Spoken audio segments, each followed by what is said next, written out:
Para entender hacia dónde va la ganadería, hay que entender quiénes la están construyendo. No desde el discurso, sino desde el trabajo diario, desde las decisiones que se toman en el campo, en los rodeos, en la selección genética, porque ahí es donde realmente se define el futuro. Hoy nos metemos en una de esas historias, una que nace en Córdoba, en una familia que lleva más de 60 años apostando a la mejora genética, y en una cabaña como La Sultana, donde producir no es solo un negocio, sino una pasión arraigada a lo largo de los años. Una historia que combina tradición, conocimiento y evolución constante, y que hoy se proyecta a escala nacional e internacional a través de una de las razas más dinámicas de la ganadería argentina. Él es ingeniero agrónomo, productor y actualmente presidente de la Asociación Argentina de Brangus, pero sobre todo es parte de una generación que toma lo construido y lo lleva un paso más allá. En este episodio vamos a hablar de genética, de visión de largo plazo y del desafío de producir más y mejor en un contexto cada vez más exigente. Esto es Raíces y hoy nos visita Mauricio Gropo junto a su hijo Lorenzo Gropo. Bienvenido, Mauricio, ¿cómo estás? Bueno, bien, gracias por la presentación. La verdad que emotiva para mí. Como decía ahí, toda una vida atrás de esto, atrás de las vacas. Yo siempre digo que uno anda atrás de las vacas. Y eso te dio un montón de vivencia, de experiencia, relaciones, fundamentalmente las humanas, que detrás de las vacas hay muchas y muy grandes. O sea, uno llega a ser amigo ahí, así imagínate que eso está buenísimo. ¿Cómo es ir atrás de las vacas? Y yo desde muy chico arranqué acompañándole a mi viejo al campo, no sé, creo que a los 5 o 6 años ya me subí a la camioneta con él para ir al corral. Siempre lo hice, me gustó de arranque y bueno, y después lo seguí, lo fui haciendo a medida que fue pasando el primario primero, después secundario. Ya ahí fui a un agrotécnico, digamos, eso también me hizo estar en contacto en esa parte del agrotécnico, una tradicional que hay ahí en Belleville, donde yo vivo, donde también bueno, mis amigos hasta el día de hoy están ahí, la mayoría, y también seguí en ese contacto con la tierra, digamos, y fui un poco más allá de las vacas ahí, ¿no? Después estudié agronomía aquí en Córdoba, en la Nacional de Córdoba. Más allá de que sea agronomía la carrera, seguí atrás Atrás de las vacas. de las vacas. Cuando me volví a casa, siempre me acuerdo, en esa época, imagínate, yo te estoy hablando del año 97, me recibí por ahí, y 2002, 2003, 2004, cuando empieza todo el boom de la soja, todo, el ingeniero agrónomo en Belleville, que se dedicara a las vacas, era un bicho raro, digamos. Claro. ¿No? Porque estaban todos soja, maíz, la agricultura, el boom de la agricultura, el boom de los commodities. Y bueno, yo ahí en esta actividad, ahí me fui metiendo en la asociación. Nosotros, digamos, de arranque, cuando mi padre comenzó con mi abuelo, por ahí por los años 60, mi abuelo, 61, compró el primer campo, 63, arrancó con la cría de Angus en ese momento.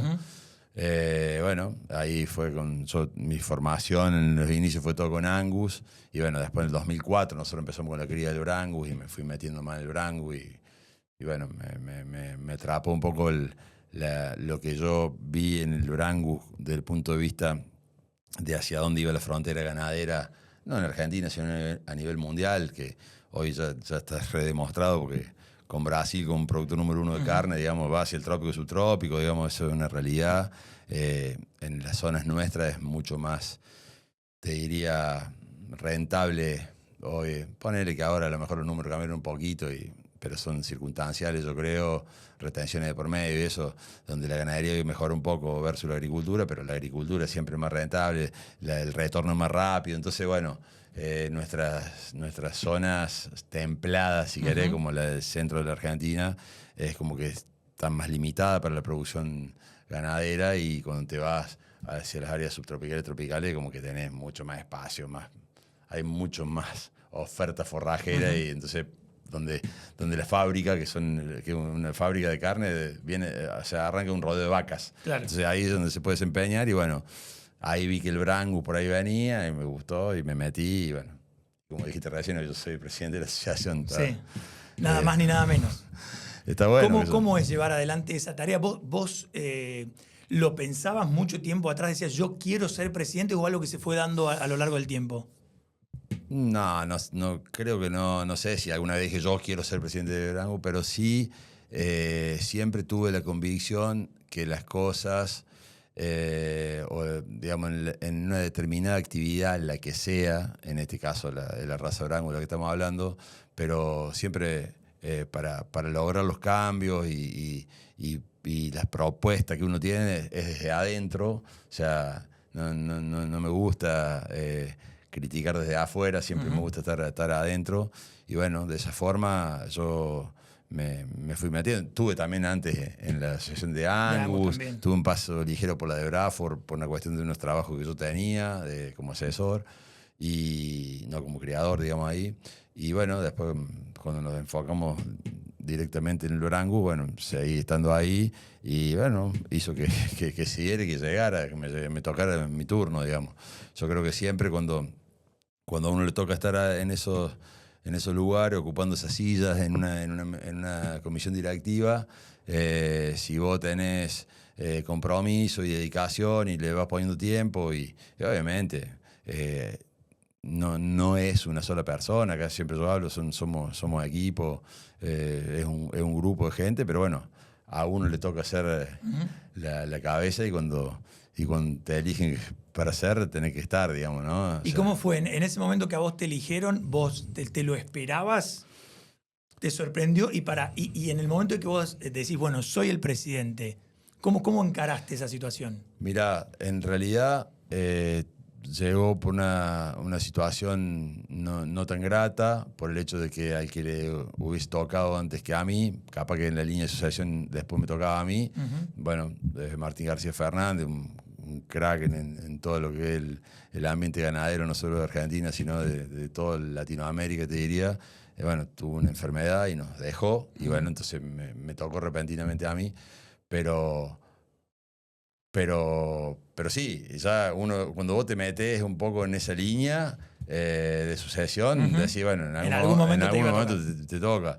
Entonces como que te tenés que ir preparando para ese momento. Creo que cuando llega nunca estás preparado. Claro, tal cual. Digamos, te va después haciendo un poco a los golpes ahí. Más cuando uno...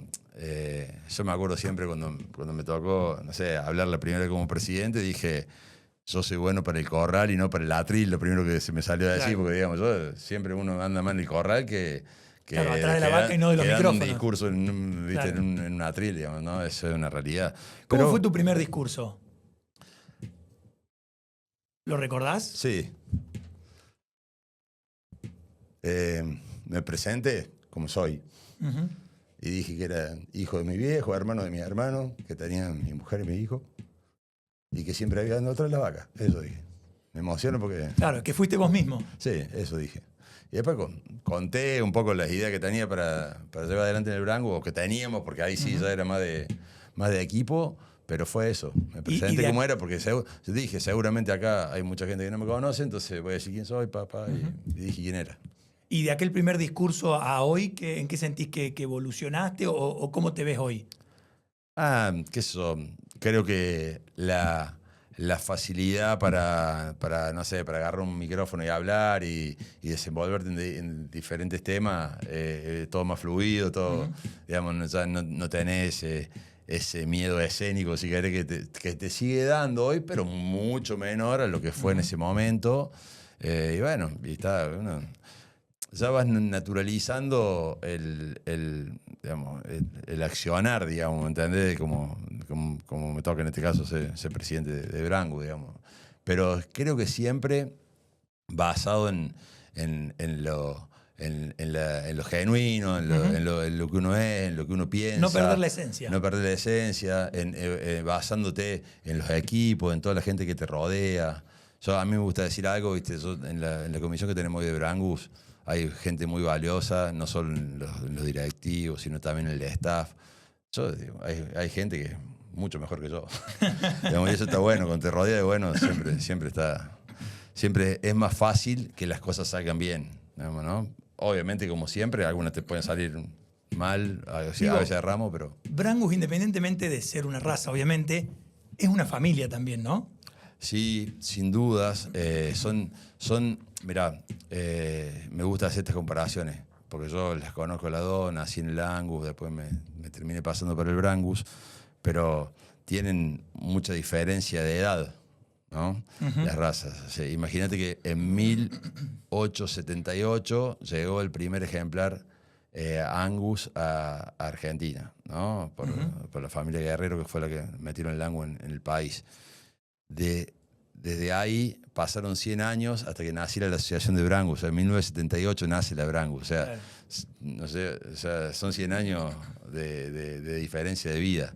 Entonces, estas razas sintéticas como la Brangus, que en este caso es una raza que tiene la Angus, que es la que le aporta la fertilidad, la calidad de carne, digamos, esa precocidad, ¿no? Para hacer llegar a una carne de calidad.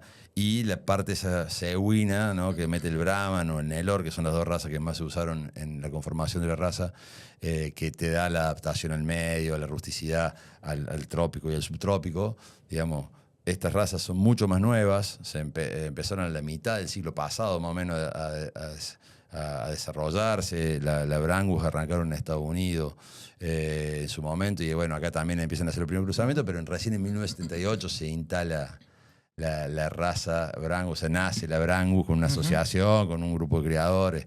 Entonces, en eso hay una diferencia de años. Entonces como vos sos más nuevo, Claro. es como que hasta hace unos años, la raza de Brangus ahora creció bastante, pero hasta hace unos años se conocían entre todos, era toda Claro. era como más de un grupo de amigos que iban llevando la raza para adelante. Hoy ya creció mucho y bueno, a nosotros, a los que nos toca estar hoy al frente de la Brangus, vimos ese cambio, magnificamos ese cambio y estamos tratando de hacer las cosas a la altura de la cantidad que somos hoy, que ya somos más de 500 socios, más de 400 cabañas que inscriben animales todos los años, casi 40.000 registros por año. O sea, un crecimiento importante tuvo la raza, que hace que, bueno, que tengamos que por ahí tomar algunas decisiones que no son más de esa familia que éramos antes, y ahora ya crecimos, digamos. En cuanto a familia y decisiones, ¿qué es más difícil, ser presidente de Brangus o ser padre? No, padre es más lindo ser padre, sin duda. Nada, creo que eso si hay algo que te marca en la vida, el día después que nace tu hijo, ¿no? O sea, y bueno, si tenés otro, también es otro día importante como el anterior, y si tenés otro, o sea, es así, digamos, ¿no? Porque cada uno de los hijos que nos toca tener son seres únicos, y sin dudas que ahí te marca. Yo tengo esos momentos bien grabados, que uno empieza a pensar diferente. Me pasó, después de eso creo que me pasó algo parecido el día que se fue mi viejo, digamos, como decía, che, ahora el que está más arriba soy Claro. yo, digamos, y bueno, eso me pasó el año pasado.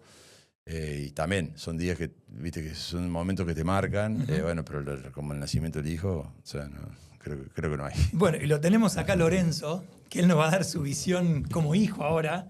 Bienvenido, Lorenzo, ¿cómo estás? Bueno, muchas gracias, muy bien, muchas gracias por el espacio. Bueno, vos también te has criado en el campo y andás atrás de las vacas. Sí, quizá un poco menos que a comparación de mi papá. Yo crecí más en el ambiente, te diría, de exposición, un Bien, poco más las que... exposiciones rurales son tu fuerte. Ah, claro, nosotros hacíamos Te presencia hemos visto ahí. con gran despliegue. A mí siempre me gustó ir al campo de chico. No, quizás no era muy frecuente en el ámbito de trabajo, y más de grande, sobre todo después de la pandemia, quizás que al no ir a la escuela, al estar mucho encerrado, ahí empecé a ir como más seguido con él, con mi viejo, y ahí me empezó a gustar más y como un punto de inflexión fue cuando fui a mi primera exposición solo. ¿Cuál fue tu primera exposición? Primera exposición solo fue en la Nacional de Razas, en la Nacional de Brangus de 2022. ¿En dónde? En Corrientes. En Corrientes. Claro, que voy así de prepo porque un empleado se enfermó y yo nunca pude ir, nunca había ido a una nacional porque siempre coincidía con la escuela, entonces por tema de faltas, siempre íbamos a Palermo y teníamos mucha falta por eso, entonces... Y ahí me dijo, ¿querés ir? Sí, voy, le digo. Y ahí dije, che, me gustó, me gustó. ¿Qué es lo que más te gustó de esa exposición? No sé, me había gustado como el ambiente, digamos, y como el ambiente, me había gustado. Hay algo especial en las exposiciones, ¿no? El vínculo con la gente, es como que algo cambia. Sí, total, coincido. Sí, es como raro de explicar, pero es algo que es lindo, a uno le da ganas de ir, llega a una exposición y es lindo. Todavía nunca tuve la responsabilidad de patrón de los animales y de cómo llegan los animales, todavía de ese lado. Por eso es lindo. Claro, por ese lado no lo vi, pero por el momento es lindo. ¿Y cómo es ese momento? Bueno, vos me imagino que también estás comprometido en el momento de la jura y lo vivís también a ese momento, ¿no? Sí, siempre con nervios. Sí. ¿Tenés alguna cábala? No. ¿No sos cabulero? No soy cabulero, Pero bueno, a mí siempre me tocó verlo desde afuera y era como cuando lo veía él o también mi tío que solía pasar con el animal y estar con la familia al lado, siempre era como un momento que... de nervio, claro. Y esperar a que el jurado nos mande primero a nosotros. Siempre era lindo ese momento, siempre lindo. ¿Y de esa nacional qué recuerdo te trajiste? Digo, independientemente de que te gustó, de que fue la primera, ¿hay algún recuerdo que conserves en particular de aquella exposición? Sí, tuvo buena la experiencia como de vivir. Yo era como más un empleado más también, ¿no? Más allá de... viste, yo viví con los muchachos, no viví con mi viejo, no paré de dormir, eso estuvo lindo, claro. Fue vivir otra cosa, otra digamos. Experiencia. Y de lo que él me contaba que hacía cuando era chico, ¿no?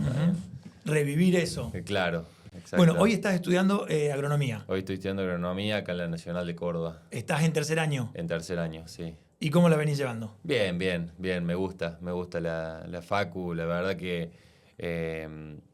el ambiente, los compañeros, los profesores, que vos vayas caminando por un pasillo y un profesor te salude y te conozca, no es fácil en la Nacional de Córdoba. ¿Y a papá lo conocen o no? Sí, lo conocen. lo conocen. ¿Y te trasladan por ahí eso de decir, che, mirá que tu viejo... Me pasó en el ingreso, yo dije... claro, tenías toda la presión de ingresar o ingresar. Claro. Era ingresar o morir. Claro.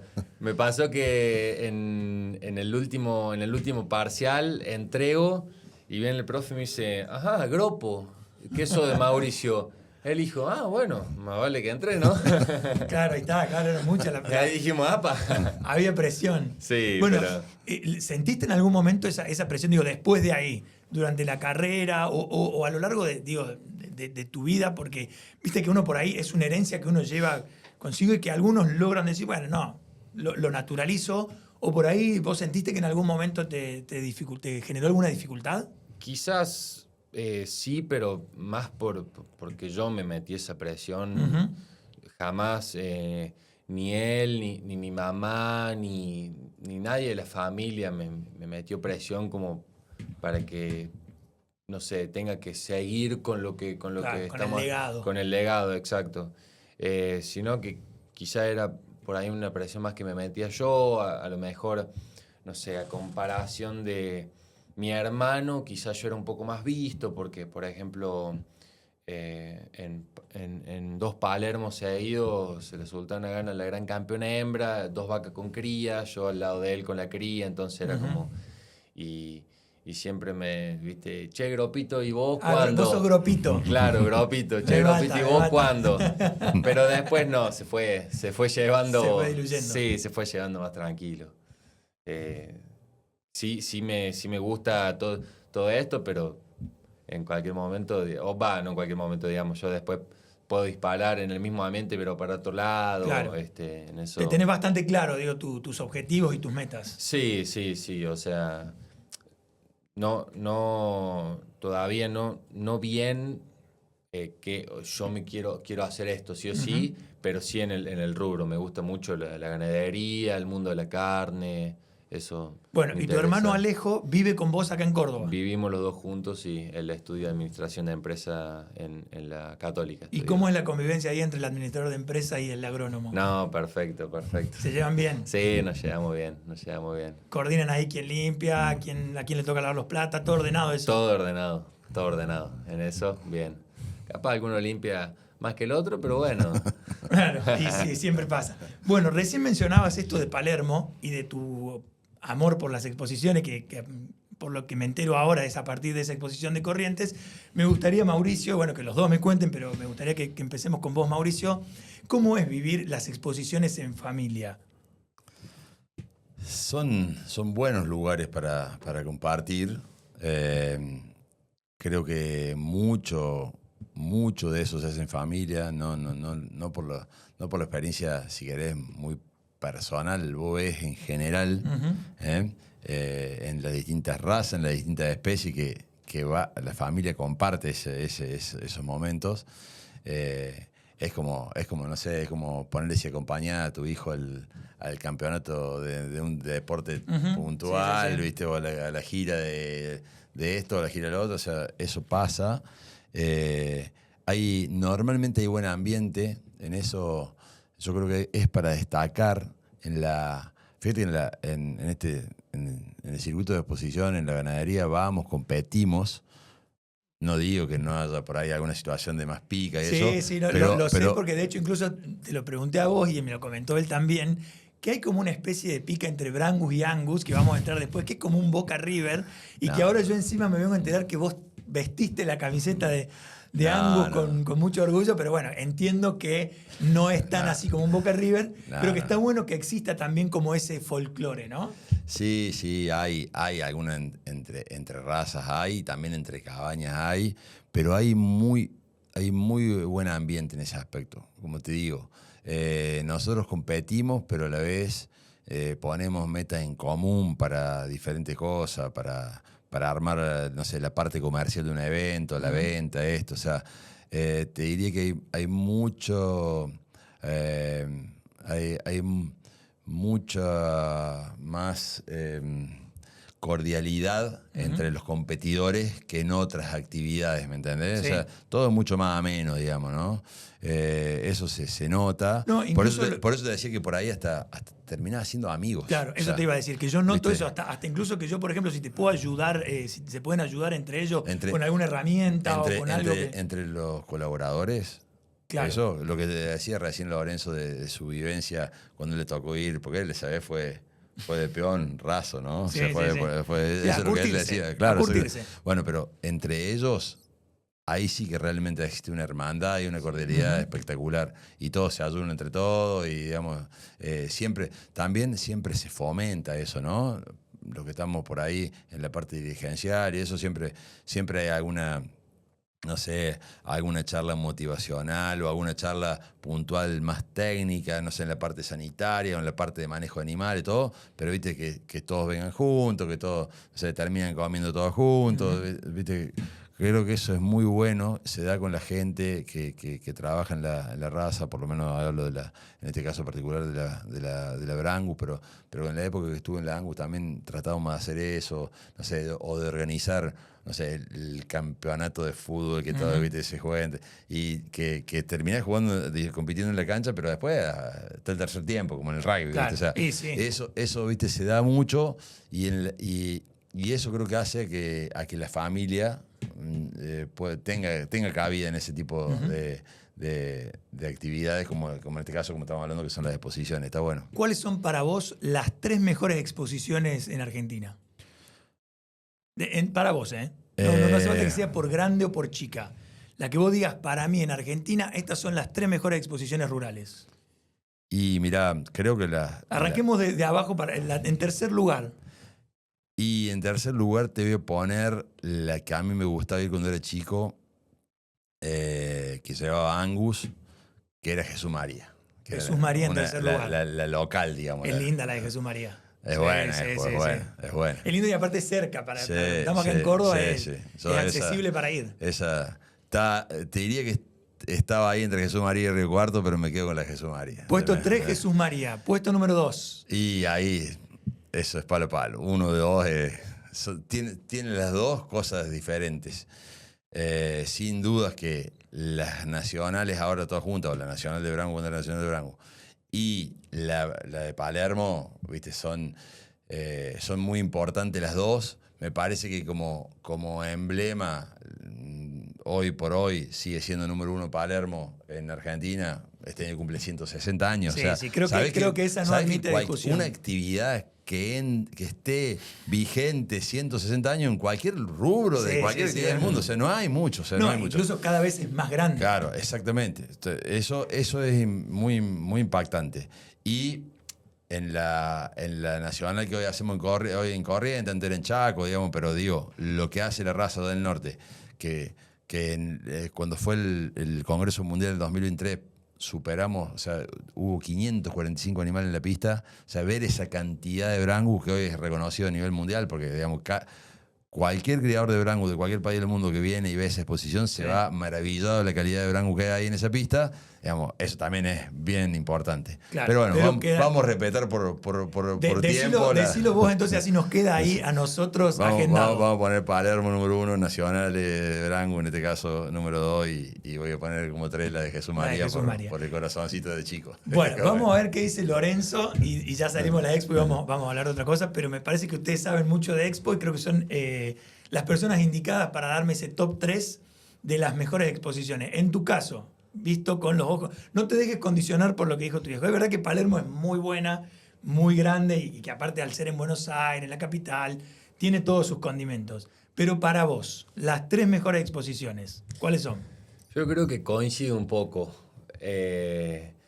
Coincido con Palermo en el número 1 porque, bueno, fue la que fui siempre de chiquito a acompañar, a la que íbamos toda la familia. Coincido con la Nacional de Brangus número 2. Y número 3, podría poner la de Jesús María porque es una exposición muy linda también. Por ejemplo, yo ahora que lo veo desde la Facu, para muchos chicos que quizás nunca fueron a una exposición y nunca lo vivieron, estar tan cerca acá. Aparte, la cabaña de Angus de la Facu lleva animales, entonces invitan mucho a los chicos para que vayan. ¿Vos recomendarías como primera experiencia Jesús María? Claro. Si nunca fuiste a una expo, decís, che, quiero ir a una expo. Empezar con Jesús María. Claro. Aparte es como, al no estar en la ciudad también vivís más como un ambiente más campo, te diría. Porque, bueno, la mayoría de las exposiciones son así, no en el medio del campo, sino más a cielo abierto, te diría, más que a comparación de Palermo. Pero sí, pondría a Jesús María III también. Coincido con él, con el top 3. Entonces con el padre. Bueno, ahora vamos a hacer un momento en el que me gustaría que no te pongas muy técnico, Mauricio. Yo sé que inevitablemente lo vas a hacer, pero me gustaría que hablemos de genética, pero para que cualquier persona que esté escuchando, viendo este podcast Raíces, entienda de qué hablamos cuando hablamos de genética. Bien. Mira, vamos a tratar de hacerlo lo más sencillo posible. Cuando hablamos de selección genética, básicamente, en este caso, primero lo que tenemos que decir que son razas de las que estamos hablando acá, donde el objetivo número 1 es la carne. O sea, ese bife, churrasco lindo que nos gusta comer, o el asadito, o lo que sea, ¿no? O sea, entonces, cuando uno empieza a seleccionar animales, básicamente buscas animales, primero, que funcionen, digamos, o sea, y para eso vas a ver un montón de cuestiones que nosotros llamamos fenotípicas, los aspectos fenotípicos son lo que vemos del animal, o sea, lo que está, esa foto del momento. La parte física. La parte física, vamos a describir vamos a ver por fuera. También ya nos vamos a ir imaginando algunas cosas que por debajo del cuero, que es ya empezar a ver cómo es el esqueleto y esa musculatura que tiene el animal, que en definitiva termina siendo la carne. Pero vamos a empezar a ver todas esas cuestiones de, no sé, que tengan una estructura correcta para que puedan caminar bien. O sea, vos imaginate que la carne, o sea, el producto carne, o sea, se fabrica en una fábrica a cielo abierto, que es un potrero, un pedazo de campo con pasto, con una pastura, y unas vacas caminando de arriba. Porque las vacas son las fábricas, o sea, un rodeo de madres es la fábrica. O sea, cada vaquita que se preña cada año y te da un ternero, y que eso va a ser a futuro, digamos, una res y que termina en un bife en el plato, digamos. Entonces, eso que nosotros evaluamos primero es esa parte subjetiva, que es la foto esa de que vemos. Entonces miramos la corrección estructural, miramos que tengan buena ubre para que amamanten bien el ternero, entonces miramos los tamaños de pezones, que tengan buena producción de leche para que amamanten el ternero. O sea, hay una que se preñe todos los años, o sea que, digamos, evaluamos su fertilidad, digamos, porque si no se preña no hay procreo, digamos, no tenés ternero. Sí, es una máquina que no funciona. Exactamente. Entonces, todas esas cuestiones nosotros analizamos, y después hay otras que son objetivas, que son las que medimos. Entonces, ahí sí, ya nació el ternero, pesamos cuánto mide, cuánto es su peso al nacer, porque, digamos, si hay una correlación positiva entre peso al nacimiento y facilidad o dificultad en el parto, o sea, animales más pesados ya se te complica más el parto, animales un poco más livianos más fácil que paran. Después medís cuánto o más peso tienen cuando se destetan, que es cuando se los sacan de las madres. Entonces, si tiene más peso, hay más producción de carne, digamos, hay más musculatura en ese animalito. Entonces, todo eso empezamos a medir. Medimos también después cuánto pesan los 18 meses, medimos la fertilidad, midiendo la circunferencia escrotal de esos reproductores futuros machos. O sea, empezamos a medir, medimos calidad de carne, medimos, o sea, con ecografías, hoy, los mismos ecógrafos que se usan para, no sé, para ver una gestación en un embarazo en una mujer, se usan también, ecógrafos de ese tipo, para ver cuánto es la superficie del bife. ¿Viste?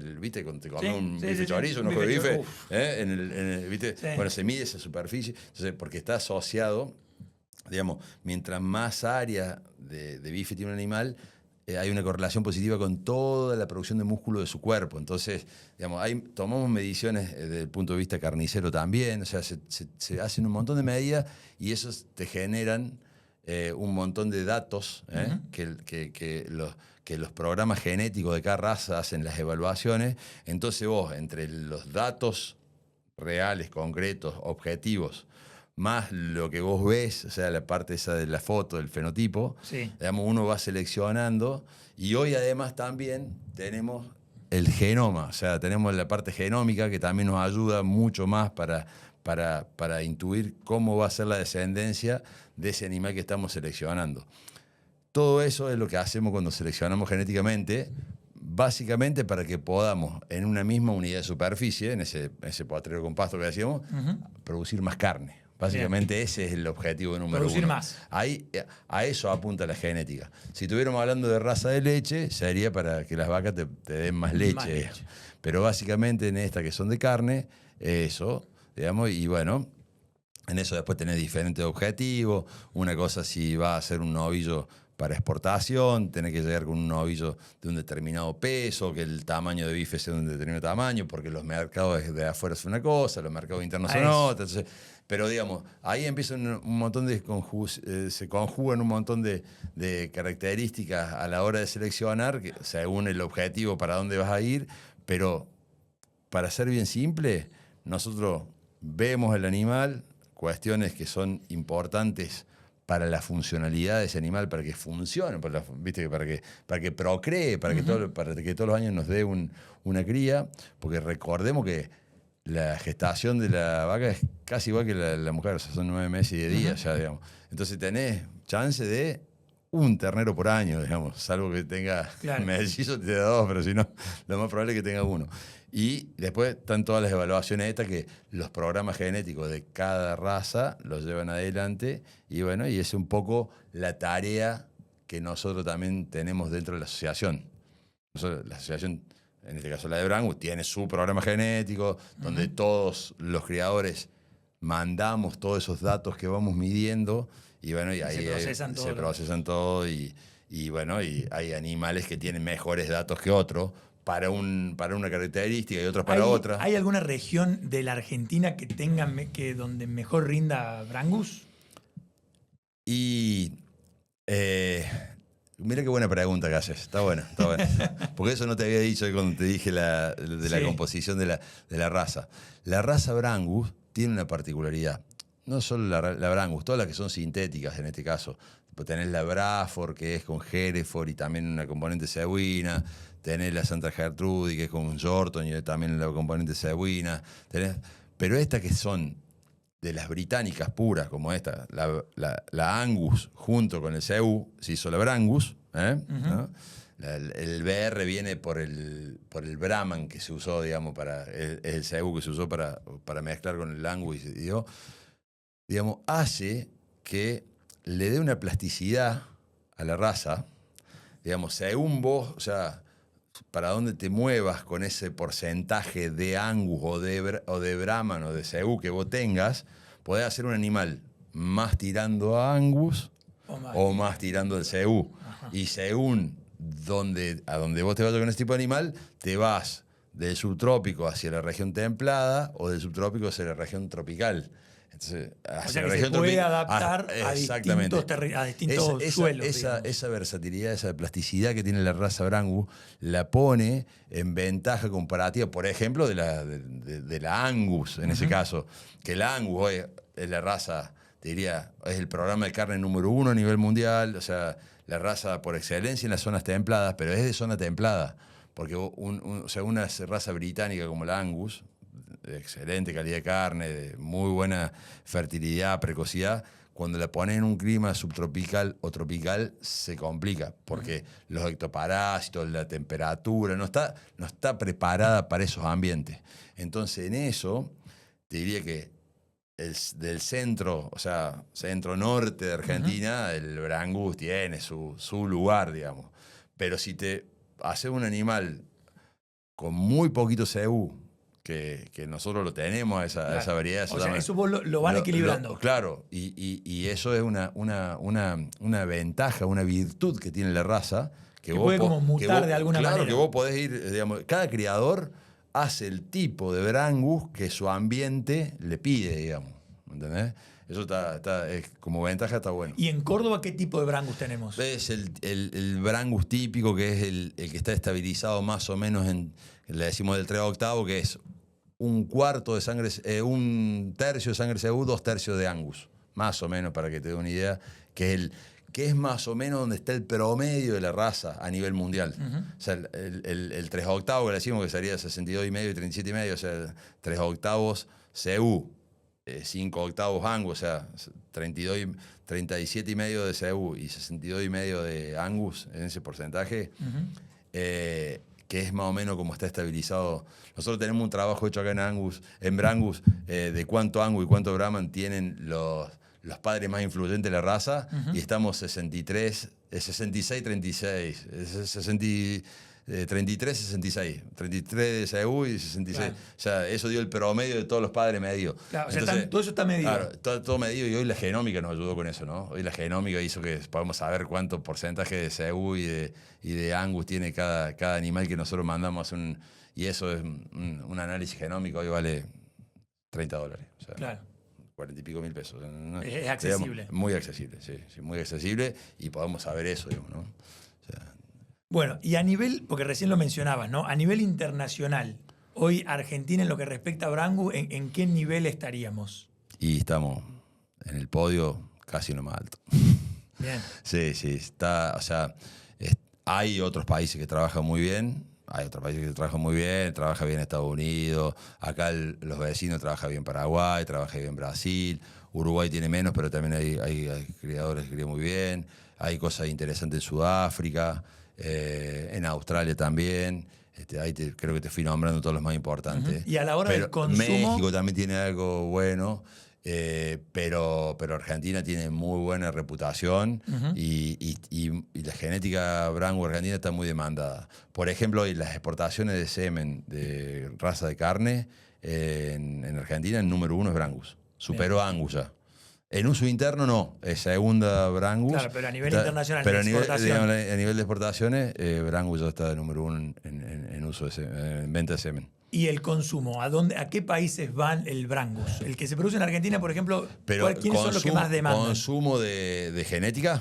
¿O de...? De las dos. Si tenés los dos datos, sí, me sí, sirven sí. los dos. Tanto de genética como de la carne. Es decir, esa carne que se produce Brangus, ¿a dónde va? La carne que se produce... o sea, en nuestro país, la mayoría es mercado interno. Porque es una realidad. Hoy que estamos exportando mucho, el 30% exportamos y el 70% lo comemos nosotros acá adentro. Entonces la mayoría, no tengo duda, queda acá adentro. Algo se ve de la exportación, sin duda. Creo que lo más importante de la exportación hoy sí lo sigue teniendo Angus, porque Angus es la raza que lidera la producción de carne en Argentina. Y en genética, sin duda que el cliente número 1 que tenemos es Brasil. O sea, Brasil se ha hecho tan importante en la producción de carne en los últimos 20 años y todo lo que vaya de Brangus a Brasil va para mejorar todo el ganado blanco que ellos tienen, todo lo Nelor, digamos, todo esto cebú puro. Entonces creo que ese es el número 1. Después vamos a otros mercados también, pero Brasil es el que más lleva. Le voy a preguntar primero a él para que no lo condicione con la respuesta. Lorenzo, hablamos de la carne, a mí ya me dio mucha ganas de comer asado, tanto que hablamos de carne. ¿Cuál es tu corte preferido? Cuando comen asado, ¿qué es lo que elegís vos de la parrilla? ¿Sos asador primero? Sí, ¿Sos de hacer asado? Sí, me gusta. ¿En la casa quién hace el asado? ¿Vos o lo hace el viejo? Y ya lo hacemos entre mi hermano o yo. Ya. Por suerte se hicieron los dos buenos asadores. Ya no me toca más a mí. Entregaste ahí el atizador. Me gusta hacer el asador de mis amigos, me gusta, soy dedicado para la parrilla. Bueno, recién hablaba un poco de carne. No te voy a pedir que me expliques, obviamente, toda la parte técnica que ya ha quedado clarísima, pero sí que me cuentes un poco acerca de eso. ¿Qué cortes elegís vos? Que me imagino que tu viejo algún centro te ha tirado, te ha dicho, che, mira, cuando vayas a comprar carne, ten en cuenta esto y esto. A la hora de elegir la carne, ¿qué elegís? Y bueno, cada vez que se puede, siempre un buen ojo de bife, siempre es bueno comer. Si no, me gusta mucho la colita de cuadril. Sí. Comemos mucho colita de cuadril. Después la costilla. No es muy común, viste, que no es muy común si vos vas a un asado que haya una colita de cuadril. No es común. No es común. Digo, en un asado en que vos caíste así, que te invitaron, que fuiste. Siempre es como raro. el corte donde hay carne, siempre es el vacío, te diría. Sí. Que o la tapa de asado. O la tapa pero de la colita de asado. cuadril, no sé por qué no la están teniendo en cuenta. Y es muy buena. La parrilla sale muy bien porque sale jugosa por dentro. Sí. Y un poquito apenas quemadita por fuera, ¿o no? Vos la hacés así también. Sí, exacto, sí. Es un corte muy, muy rico, muy sabroso. Hoy nosotros cada vez que con la familia hacemos un asado, siempre juega colita de cuadril. Claro, tiene que tener paciencia igual los comensales porque la colita de cuadril es con paciencia. Pero mientras tanto, ¿qué va sacando? ¿Qué más tiene la parrilla? Y siempre unos chori, nosotros chori, a los que les gusta una morcilla. Yo por lo general la morcilla la como picada, fría, sí. Esa es una linda discusión, ¿no? Es una linda discusión a la hora del asado, porque está lo que te dicen, no, ¿cómo la va a comer así cruda? Claro, a mí me gusta más cruda, sí. Crudita con pan. Con pan, exacto. Sí. Con pan, un quesito. Bueno, después cada vez que se puede una molleja, unos chinchos, yo soy... Las achuras me gustan. Las achuras van, ¿o no? Sí. Obvio, sí. Y capaz cuando la parrilla es un poco más grande, siempre me gusta una costilla más anchita. La costilla ancha, sí. Sí. ¿Esa vos le pedís al carnicero que te la corte o...? Y uno ya capaz que en mis primeros asados ya me ha retado bastante qué costilla compraba, entonces si hay alguna buena, viste, ya le pedimos de ahí nomás. Claro. Ya sabés identificar Sí, vos, ya tenés el ojo clínico de tu vieja. Ya sabemos. ¿Vos los entrenaste en algún momento a los chicos para eso o no? ¿O ellos fueron aprendiendo solos viendo? Creo que mirando mucho hicieron eso, ¿no? Te preguntaban, ¿les interesaba? ¿Les gustaba? Claro. Claro. Y bueno, en algún momento le dije, che, bueno, hagan ustedes, o sea, está bueno. Y de chicos ya hicieron asado, ¿eh? La verdad que... Claro. bueno, ¿Y buenos asados? Sí, son buenos asados. ¿En qué momento vos dijiste, bueno, acá entrego? ¿Cuál fue el asado? ¿Recordás ese asado en el que dijiste, yo, chicos, la verdad, hasta acá llegué yo? No, no sé les si me paso el acuerdo, mando"? no sé si me acuerdo personalmente de qué asado fue, pero sí me recuerdo que fue hace varios años. Le digo, bueno, dale. O sea, jovencitos los chicos ya empezaron a hacer asado. Agarraron, le digo, hagan ustedes, y después, no sé, yo no llegaba y la madre dijo, bueno, vayan haciendo ustedes Y funcionó. Y yo después iba a regentear un poco. ¿Sos medio como el arca ahí que andás controlando o no? No, ahora no. Hacen eso y que hagan nomás. Yo ahí no. Antes sí, por haber claro. controlado un Pero poco. siempre una corrección, siempre, o algo observa. Algún consejo. Sí, algún consejo. Bueno, eso es natural. No puede faltar. Vos, cuando vas a la carnicería, ¿sos muy complicado, Mauricio? O sea, ¿sos de ¿o no? Vas y decís, bueno, no soy complicado, pero sí pido. Dame, no sé, si compro costilla, digo, Claro. cortame una tira del lado de la costeleta, si no quiero el lado de la falda, de todo eso. Pero vos ya O tenés del un carnicero medio. amigo, ¿no? Sí, tengo gente conocida y además, y si no, viste, poner ejemplo, hoy, no sé, muchas veces te tengo que comprar en un súper grande, no conocés. Por Pero ejemplo, vos vas sí. y le elegís algo y el que sabe más de carne siempre es el carnicero, ¿no? Entonces ellos saben mucho de carne. Todo Claro. lo que, Y todo lo que todos los maneja días ahí carne. con la- sí. Y se dan cuenta rápido que vos sabés de carne. Claro. Se dan Vos le cuenta. marcaste un corte y Sí, dice, "Este sabe". sí. Yo digo que se dan cuenta, sí. Claro. Sí. Ahora, te voy a preguntar, recién mencionabas lo del súper. Hay algo que creo que a muchos nos ha traicionado, o a mí me ha pasado, el engaño de las bandejitas. Viste que por ahí, ¿qué pasa? Te ponen, por ejemplo, un matambre. Lo doblan, te lo ponen en la bandejita y vos lo ves y decís, oh, mirá qué lindo este matambre. Yo creo que la bandejita es una cosa y los cortes que se están haciendo ahora en vaso al vacío es otra, ¿no? O sea, Ahí está, porque te da la posibilidad de verlo entero ahora, el acá, envasado al vacío. ahora yo creo que eso es sin duda un formato que vino para quedarse, no tiene vuelta atrás, además te favorece también si vos lo mantenés unos días en frío, sin congelarse, en frío, va madurando, la carne va mejorando, o sea, eso es una cuestión que sí o Y sí... comercialmente también, ¿no? Es mucho mejor. Totalmente, yo creo que le da mucho. Mirá, yo estoy viendo eso lo veo. Nosotros, si te pones a ver, hace 15 años te decían que íbamos a comer carne envasada al vacío y todos te miraban, decían, las amas de casa. La Argentina, la mujer argentina sabe mucho carne y sabe ir a comprar carne en la carnicería, ¿viste? Acá somos muy buenos Sí. despostando animales, somos buenos en eso. Yo creo que. Y hay buena cultura. Y que hoy ya haya carniceros que siguen bajando la media red, siguen cortando la media red, pero ya tienen un montón de cortes y ellos van manejando su negocio de esa manera. Yo celebro eso, está bueno. Eso es segmentación de mercado, eso va a favorecer a todos, al productor y al consumidor.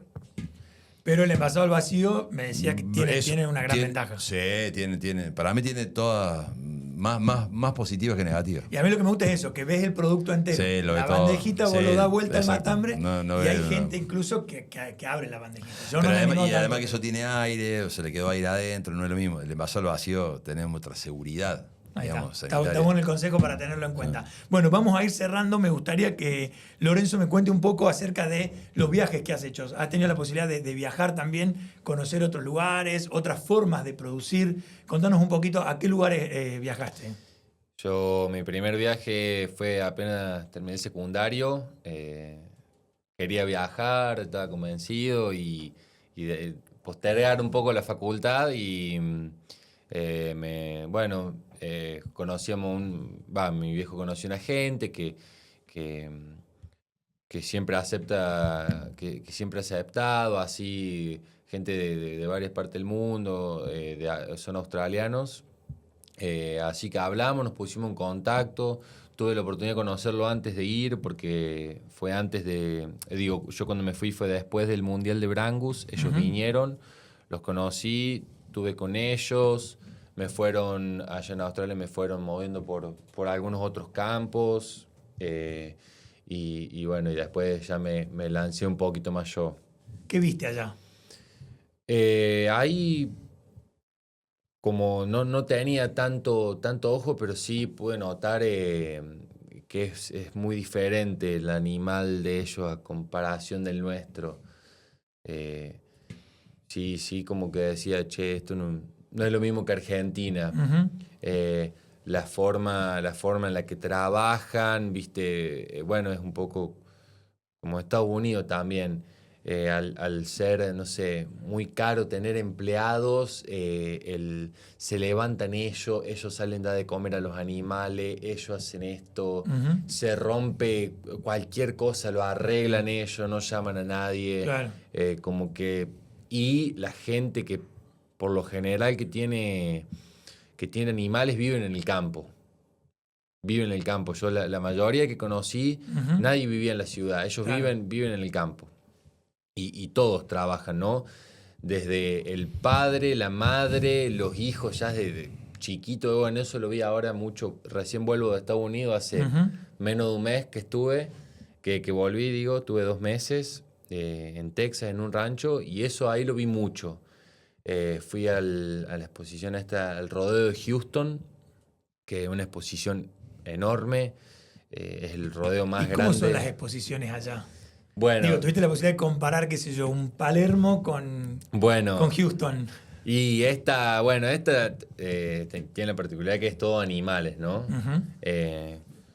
Y bueno, era muy yankee, mucho show. Era Claro. todo show, o sea, parque. Faltaba que las vacas bailen nomás. Sí, un poquito más.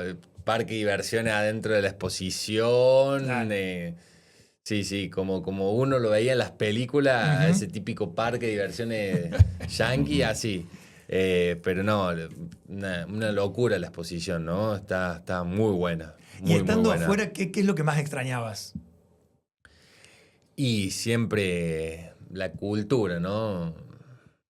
La argentina, digamos, Sí. siempre, no sé, desde un asadito el domingo, por ejemplo, yo un domingo que no tenía nada, me levanté y digo, bueno, había una parrilla ahí, agarré, tiré me tomé un fernecito, había llevado un fernet, me tiré Claro. dos tiritas de costilla y me hice un asado yo, y bueno, eso siempre, sí.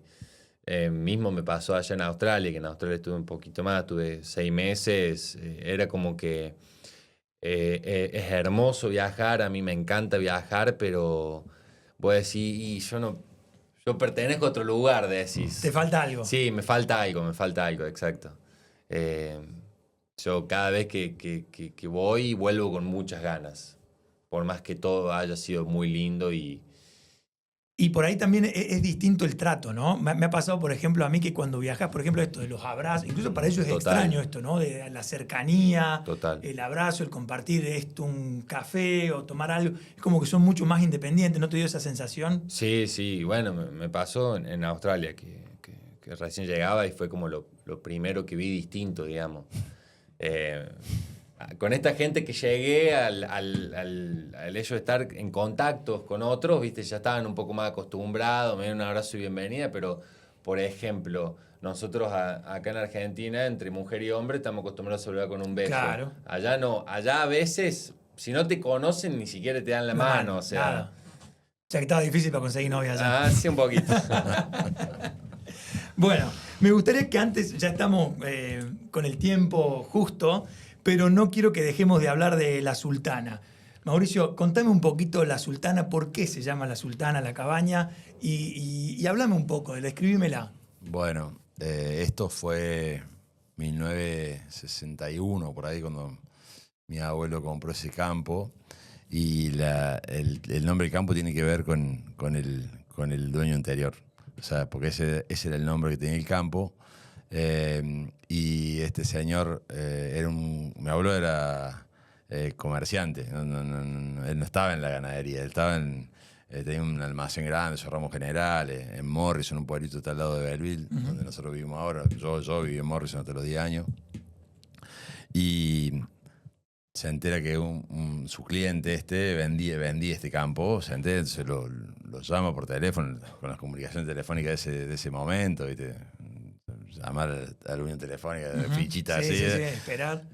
Y este señor era don Lucas Arvide, un vasco, que vivía en Rosario, que cada vez que venía, cada 15 días al campo, ¿viste? De Rosario, 200 y pico kilómetros en esa época, se hacían unos autitos.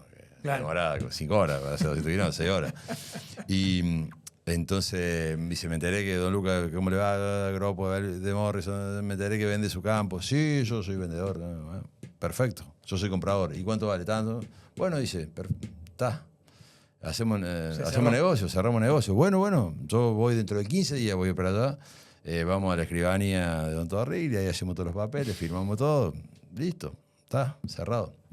Como a la semana se presenta una persona en el local negocio, en Ramos General de mi abuelo y dice, Gropo, sí, bueno, yo vengo de parte de don Lucas Arvides y me dijo que el campo que él tenía en venta ya es suyo y yo soy comprador del campo. Dice, yo estoy interesado en el campo.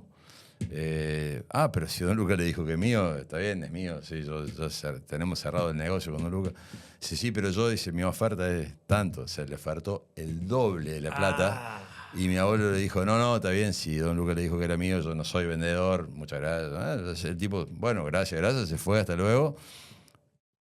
El señor vino la semana, firmaron la escritura, cumplió todo cumplió la palabra. Entonces, cuando a los 2 años había que poner el nombre en este caso a la cabaña de la Sultana, digamos, se pone, dice, el mismo nombre del campo y en honor a este hombre que fue... Que respetó respetó la palabra y bueno, y viste, esas cosas son impresionantes. El tipo no tenía nada firmado y le dijo, no, yo ya tengo comprador. Ya tengo el comprador, ya me lo compró tal persona. Y había, viste, el doble de plata en la oferta. Entonces esas cosas, bueno, ahí arrancó la Sultana, con Angus, como te decía. Arranca comprando un lote de vaquillonas, era como, en ese momento era un lindo lote, como 400 vaquillonas generales. Y bueno, y van a un remate, en ese caso, en ese año van a la Danesa Firpo y a la Paz de Huerten, hay que comprar los toros para prender esa vaquillona. Uh-huh. Cuando mi abuelo vio, viste, bien de italiano, de Piamonte, cuando vio lo que valían los toros, dijo, pucha, ya ahí nomás en el remate Firpo compra 10 vaquillones de pedrie y le dice a mi viejo que en ese momento tenía 15 años, era bien joven. Y le dice, vamos a empezar a hacer, yo compro unos vaquillones de pedri y vamos a empezar a hacer unos toros de pedri. Se iba a comprar toros todos los años, claro. Los vamos a empezar a hacer nosotros. Entonces ahí empiezan a hacer algunos toros, ¿ya? Y bueno, cuando el año que yo nací, en el 1972, tiene una sobreproducción de toritos, ¿ya? ¿Viste? Les empiezan a sobrar algunos y hacen el primer remate. Y ese remate que se hizo... Habría tenido, sí, creo que fue el 25 de septiembre. Yo nací el 5 de septiembre del 72 y creo que el primer boletín es del 25 de septiembre de 1972. Un remate de 20 toros. ¿Eso vos lo tenés? Sí, hay un volantito de eso, está guardado. Te decía que ahí arranca y ese remate se sigue haciendo hasta el día de hoy, digamos. Después nos mudamos del Angu al Brangu, pero seguimos haciendo ese remate de reproductores, está vigente, así que bueno, ahí arranca. Después mi viejo, en ese momento, como te digo, era muy joven, pero él se entusiasma. O sea, mi abuelo, como te digo, era comerciante, digamos, no es que le ponía todo y se empezó a acercar con mi padre y bueno, y él fue el que siguió toda la vida. Después en el 2003 se divide, o sea, mi abuelo falleció joven, por ahí en el 86 nos dejó, pero sí la empresa que él había creado con los hijos y algunos, tenía 2 hermanos y un sobrino también dentro de la sociedad, siguen. En 2003 se divide esa empresa, ahí sigue mi viejo con la Sultana. O sea, en ese momento era todavía solo Angus. Uh-huh. Y bueno, ahí justo coincide con él, ¿viste? Ahí empieza, ¿viste? Empiezan a subir los commodities, empieza el precio de la soja. Uh-huh. Y bueno, nuestra zona donde nosotros estamos empieza a virar hacia la agricultura brutalmente. O sea, se notó. Y es como que en 2 años, 3 años... se nos apocaron los clientes. Uh-huh. Y nosotros veíamos como el que tenía 50 vacas no tenía más, el que tenía 100 tenía 50, el que tenía 500 tenía 150, 200. Entonces los clientes de toros se fueron diluyendo, dispersando. Por eso ahí o para mantener ángulo teníamos que ir hacia el oeste o nos íbamos para el norte, y ahí, bueno, decidimos ir para el norte. En 2007 terminó comprando un campo en Salta, en 2004 empezamos la cría de Angus. Es como- ¿Hay una sultana en Salta el día de hoy? Tenemos un establecimiento allá, no está produciendo, o sea, la producción sigue en Córdoba, aquello es solo de recría, digamos, hay vaca, pero de recría, novillito y tener recría. Pero a lo que voy es que vimos más hacia el norte la expansión, la expansión de la ganadería de carne, y bueno, por eso nos dedicamos al orangu y por eso. Pero eso fue un poco más o menos la síntesis de lo que. De cómo, Me encanta el nombre, la verdad que no conocía esa historia de la sultana. Y eso habla también un poco, ¿no? de estos códigos que existen en el campo y del poder de la palabra. Sí. El que por más que pasen los años y que hoy tengas todas las tecnologías y todo lo que quieras, yo creo que eso sigue muy, muy arraigado en el campo, y eso, es la palabra, ¿no? Yo te dije que te lo vendía, te lo vendo y listo, sin importar qué pase después. Eso es tal cual, creo que también hace que te puedas mantener muchos años esto ya va para cualquier actividad. Creo que en la ganadería pasa bastante, como te decía, hay una buena comunidad, hay buena gente, y eso pasa, pero en cualquier actividad, si vos mantenés la palabra, si vos sos leal, sos derecho, creo que tenés mucho más chance de durar en una actividad que si no lo sos, digamos, ¿no? Eso es evidente. Bueno, muchísimas gracias, Mauricio, muchísimas gracias, Lorenzo. Ha sido un placer tenerlos acá y compartir este momento con ustedes, y aprendimos de todo, de genética, de ganadería, de Brangus, el origen de Brangus, el pasado que tiene Mauricio con Angus y ahora ese presente con Brangus siendo presidente de la asociación. La verdad que ha sido un placer tenerlos acá. Muchísimas gracias por participar de este nuevo capítulo de Raíces.